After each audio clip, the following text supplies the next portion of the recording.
मैं प्रभु का धन्यवाद देता हूँ इस सुबह के समय के लिए। सर्वशक्तिमान परमेश्वर के चरणों में आने का प्रभु ने जो मौका दिया है।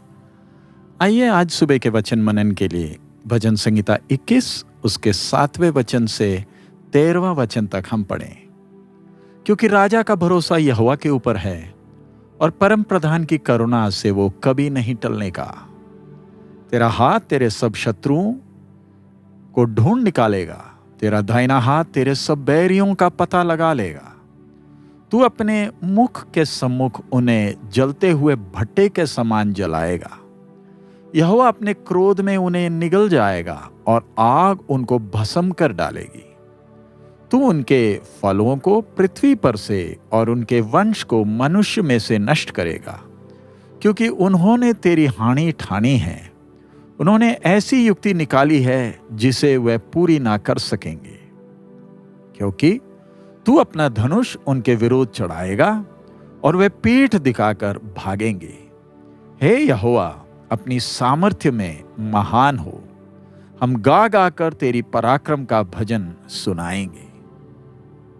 बेशक ये भजन राजा के लिए एक प्रार्थना है, और परमेश्वर ने जो राजा को जो जय दी थी उसके लिए परमेश्वर को धन्यवाद देते हुए प्रभु की स्तुति है ये भजन। लेकिन ये भजन हम जब देखते हैं, हमारे प्रभु और उद्धारकर्ता मसीह यीशु मसीह के जीवन और सेवकाई से बहुत मेल खाता है। प्रभु यीशु अपने कलीसिया का सिर है, जिसने हमें पाप के बंधन से और परमेश्वर के उस सजा से जो पाप के कारण आया, मृत्यु से हमें आजाद किया और हमारे हाथ में वो जय का झंडा दिया है। प्रभु यीशु मसीह संपूर्ण मनुष्य के तौर पर हमारे सामने एक आदर्श दिए कि कैसे हमें आत्मिक युद्ध लड़ना है।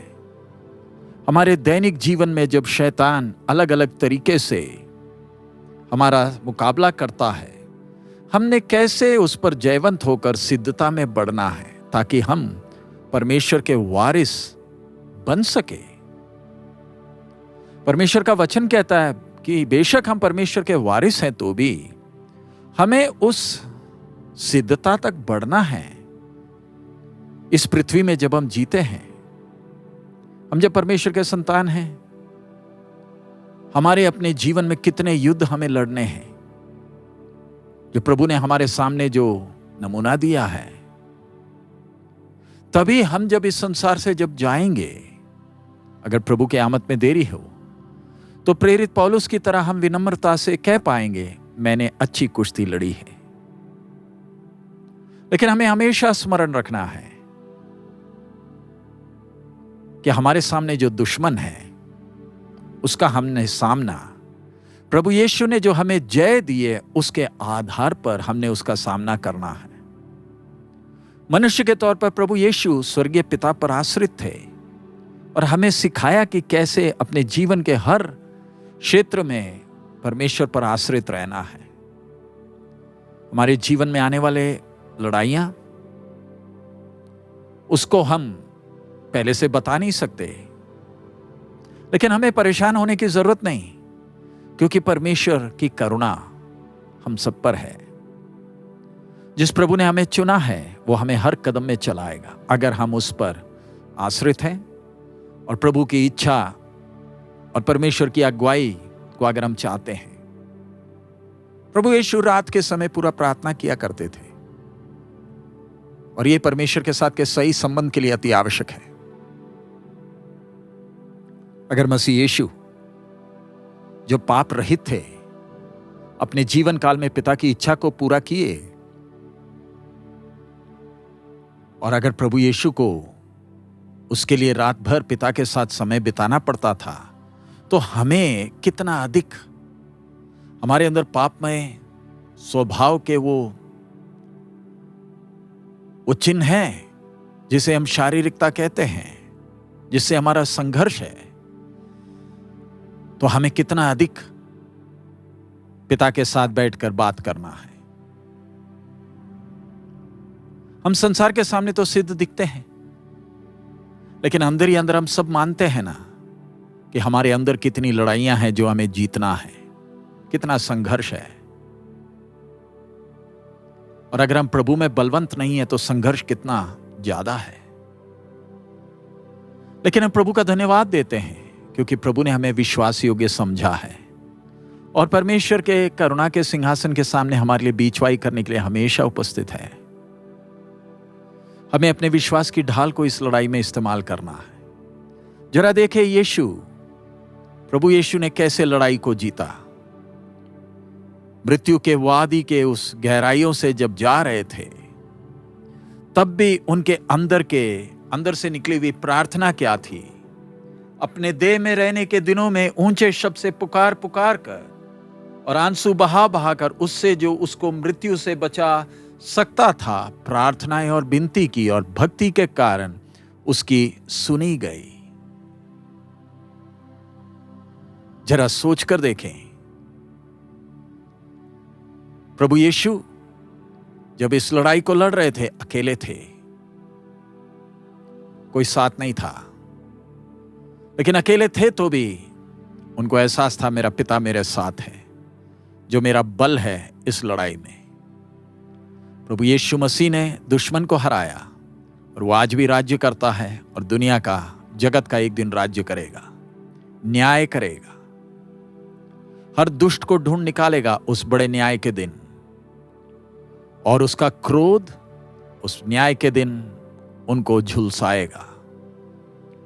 जो कोई पाप में आनंद करता है और परमेश्वर का बलवा करता है, परमेश्वर ने दिए हुए उस उद्धार को तुच्छ समझता है, उसको उस दिन आग की भट्टी बनाकर ही रखेगा।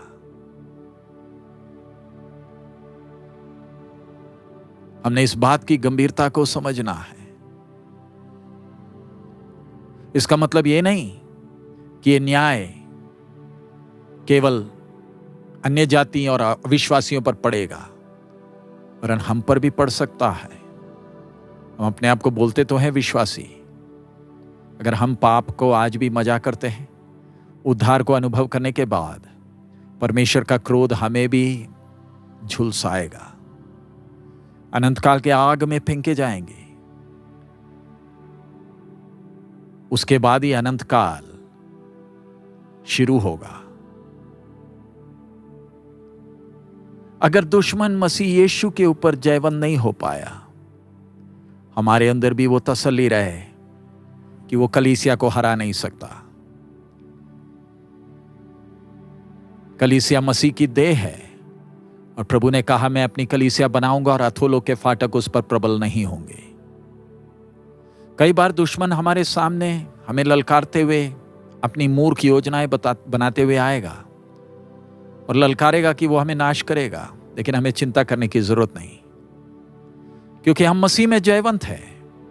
ये भजन संहिता जो आज हमने पढ़ा उसका आखिरी वचन कहता है, हे यहोवा अपनी सामर्थ्य में महान हो, हम गा गा कर तेरे पराक्रम का भजन सुनाएंगे।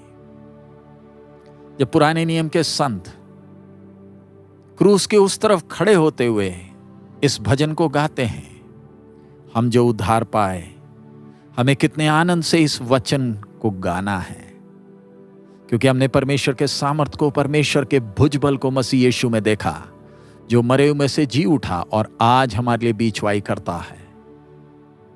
हम बुड़बुड़ाते हुए, रोते धोते, निराश हताश होकर मसीह के पीछे ना चले, वरन आइए हम प्रकाश में चले, हम आजादी में चले, हम आनंद से भरे हृदय के साथ प्रभु की स्तुति और आराधना करते हुए प्रभु के सामर्थ्य में हम आगे बढ़े। आइए उस जय के झंडे को लेते हुए जो मसीह यीशु ने हमें दिया, हम अपनी दौड़ को पूरा करें। मसीह जीवन के उस आनंद को हम अपने दैनिक जीवन में अनुभव करें और दुनिया के सामने हम जयवंत हैं ऐलान करें। प्रभु उसके लिए हम एक एक को मदद करें। आइए हम प्रार्थना करें।